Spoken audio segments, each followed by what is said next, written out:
My name is Frank. Welcome to the Boundless Mind. Hi. Today, I want to speak to you about inner child work. I think this is a very, very valuable tool for empaths. For the most part, a lot of empaths have a very hurt inner child. We tend to have been in very bad situations, and so inner child work can be very, very useful to us. Now, what is inner child work? We hear the word, we throw it around, we go, okay, let's do inner child work. Number one, it's a model. So there isn't an actual thing inside of us that's an inner child. We can take our personality and we can create a whole bunch of models, of personifications, if you will, that will allow us to work with aspects of ourselves. And so this is one such model.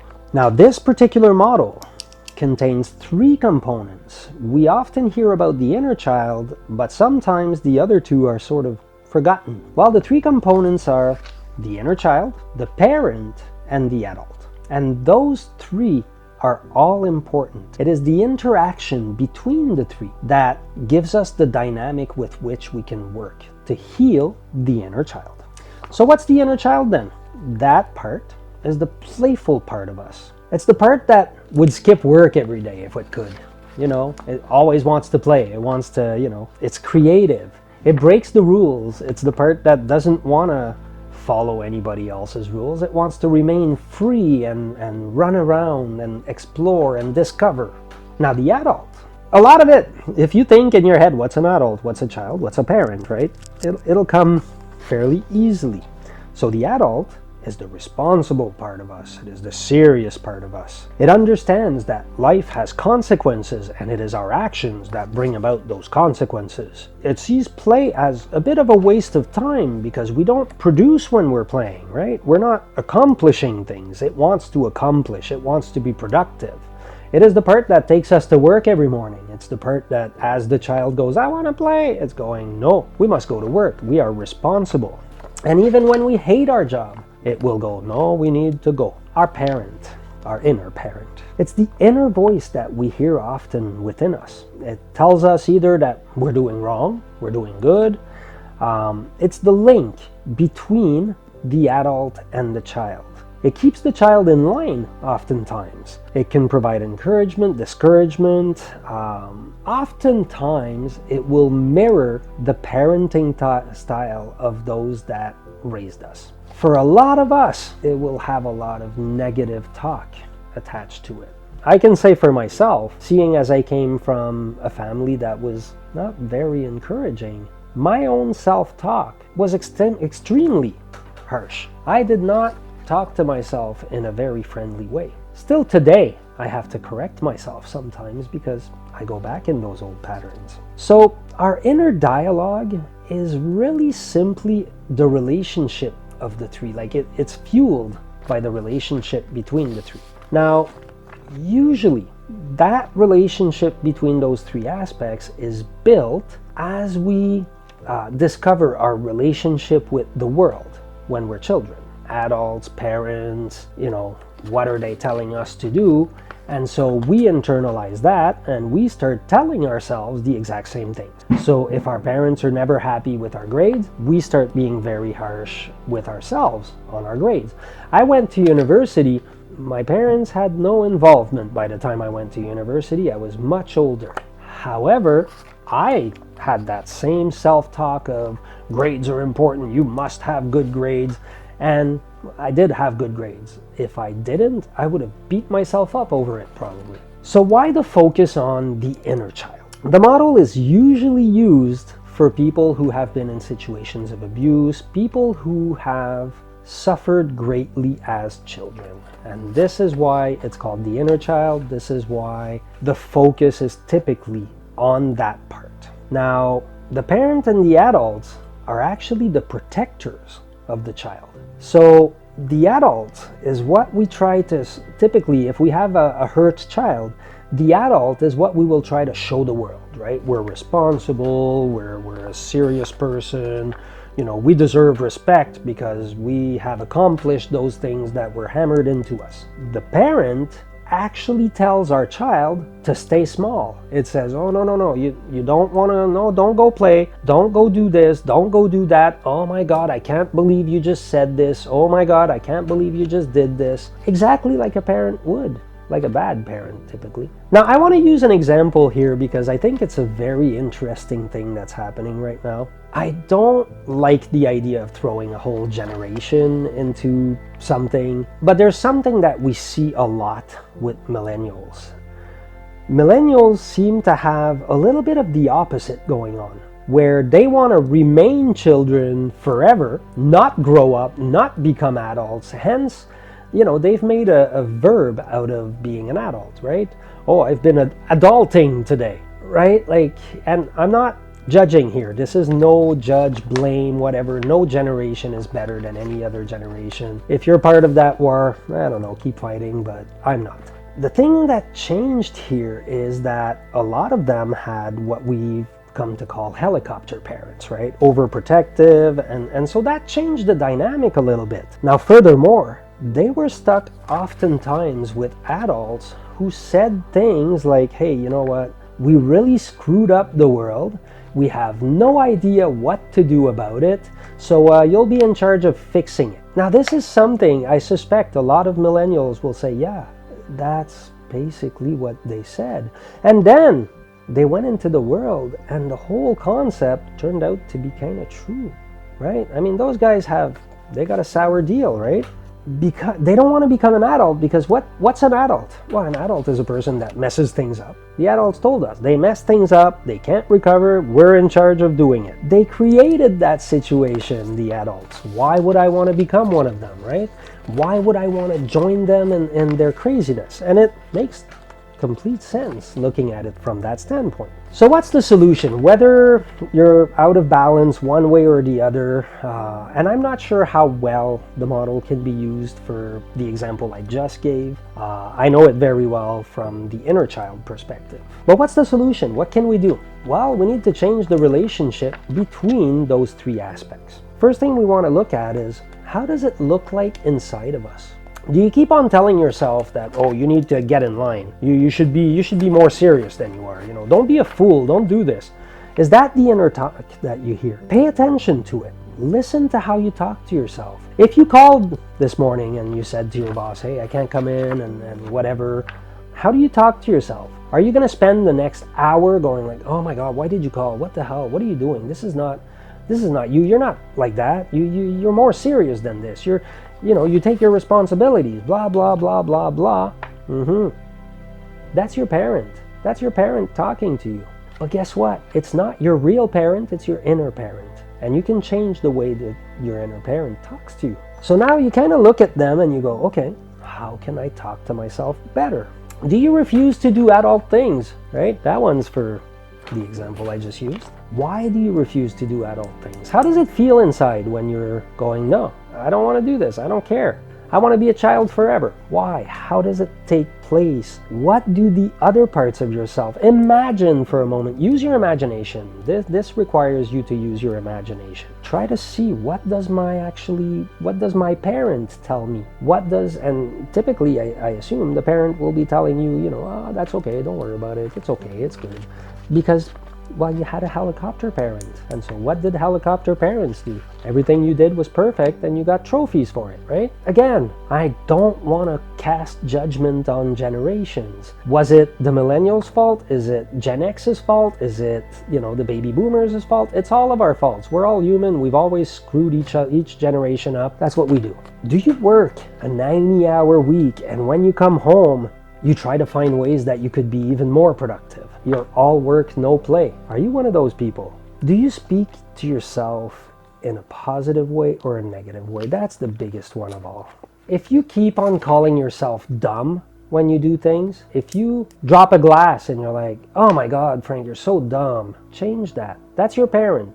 You need to talk to it and say, hey, you know what? How about we give a little bit of leniency to that kid? It's hurt enough. You've been hurt when you were a kid. Why hurt yourself repeatedly? Stop it. Believe me, for years, I continued going, oh my God, you're so dumb. But then I stopped and I went, whoa, wait a minute. No, you're not dumb. You dropped the glass. It happens. It's an accident. Or if I did something and it was something I did willfully, but might have been a mistake. I used to call myself all kinds of names for that. But then I started stopping it and going, we may have made a mistake here. How about next time we fix it? We make it better. Okay, we'll do it greater next time. It doesn't matter, right? Like, it's an internal dialogue. Who cares? It's not going to impact anybody else, only you. How do you interact with others? How do you live with the world outside of you? What do you place value on when you choose your friends, when you choose, the people you surround yourself with? Do you always go for the, ultra productive, serious, whatever? If you see somebody that, plays sports all the time and goes out and partying and whatever, do you think like, oh my God, does that guy ever grow up, right? When you see the millennials that I'm talking about that don't want to grow up, what do you think about it? Do you judge them? Do you go, oh my God, I can't believe these... Well, maybe your adult side is a little too crispy. What triggers you? When you see people doing certain things, like what are the things that trigger you and how do you bring them into this model? Is it your child? Is it your adult that's bothered? What part of you is most affected, right? What part of you suffers? What part of you seems healthy? Look at these things, right? Like for the most part, look, let's be honest here. I'm talking to empaths. I mean, that's who my videos are aimed at. And for the most part, we had pretty crappy childhood, a lot of us. More than likely, the part that's hurt is your inner child, and you need to have your adult sort of lay off a little bit, try to adjust its values, try to say, hey, maybe we don't need to work 90-hour weeks. Maybe, the pressure you're putting on yourself, alleviate some of that pressure. What if the adult is running the show? What do? Maybe we can say, okay, how about we give ourselves an hour of play a week? Maybe next week it'll become 2 and 3 and 4, right? But try to find that balance. Now, as you find that balance, it's not as simple as saying, oh, look at that, I work 90 hours a week. I'm going to cut 20 hours and only work 70 and go play 20. Yeah, it's not going to happen. Because there's something inside of you that's going to go, we can't do that. Let's go back to work. Your parent is key here. It can sort of talk to both in a way. It's the link between the adult and the child a lot of times. So use it. Talk to yourself. Make inner dialogues. You want to hear something funny? I did therapy in the past, and it wasn't using this model. It was using a different model. But one of the things we did, which I thought was completely insane, but worked so wonderfully, we used 2 empty chairs. And each chair represented a part of myself. So let's say it's the child and the adult. So I would sit in one chair and say the things that I would like to say. Let's say I was the adult, the things I would love to say to my child. Then sit in the other chair and say the things that I would want to say to my adult. But there was also a third chair, and that chair was the chair where I became that central part of me that was able to referee between both. Now, in my case, it was actually my rebel side, my perfectionist side, and then the central part of me. And that's a whole different model again. And many models can be used very effectively this way. If you want to try that kind of crazy thing, go nuts. It actually had some pretty impressive results. Surprising results, anyways, to say the least. What could the parent say to the child? Could it be more patient? If you keep on bad talking yourself, could you learn to be more patient? Sit down and write things that you could tell yourself. Maybe make a mantra of it if you want. Repeat them in the mirror as well. Maybe talk to the child when you get a moment in the day. Go, hey, we're doing all right today. Give yourself encouragement. That's the part of you. That's always going to go to the inner child. It's always going to go there. If you give yourself that gentle, understanding self-talk, it's always going to go into healing that inner child. Now, what if it's the opposite? The child doesn't want to grow up. It says, hey, you know what? Like these adults, they're just crazy. How about you give yourself a little bit of motivation? How about, you set a couple of small challenges, a couple of small goals. And if you reach those goals, you allow yourself, this extra play, this thing that you've wanted to do for a while, or give yourself a little reward, right? You need to talk to that child and encourage it to become an adult. Guys, if you haven't done so, subscribe, okay? You need to subscribe to these videos.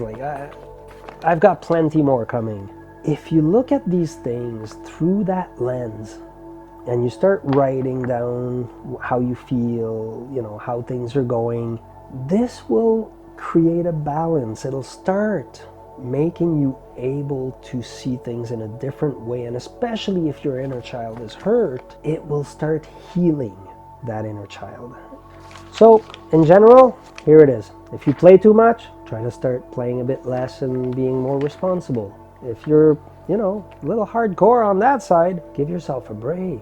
You deserve it. You need it. Now, as usual, like every video I've ever made, if you meditate before doing this work, it will allow you to look at things from a different perspective. It's always good if you breathe, if you calm yourself, if you make yourself in a state that is receptive, you'll always see those parts of you better.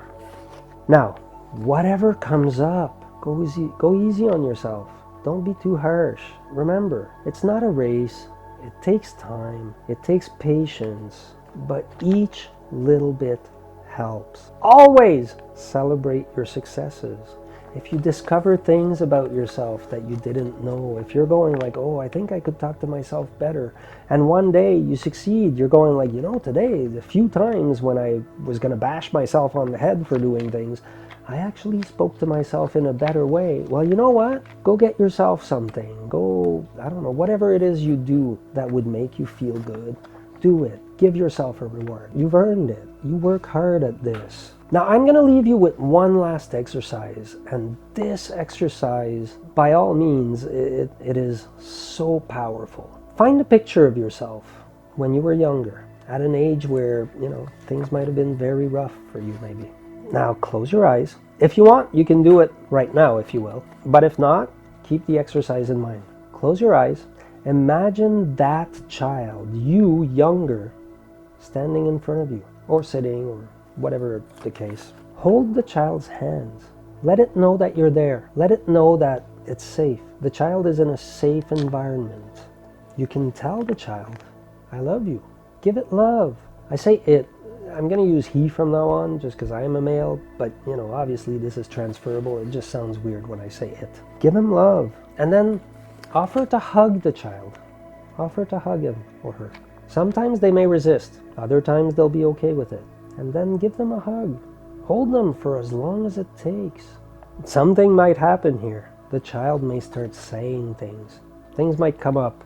I'll tell you, when I did that exercise the first time, my child started telling me that my father was a monster. And I did not remember that. And I only remembered it at that point. But when I was a child, I used to think so. I remember sitting at my preschool, waiting for my dad and crying because I didn't want to go home. And that resurfaced when I hugged my inner child. If something comes up and it's too much, you're freaked out by it, it's okay, stop. You can always come back to it, okay?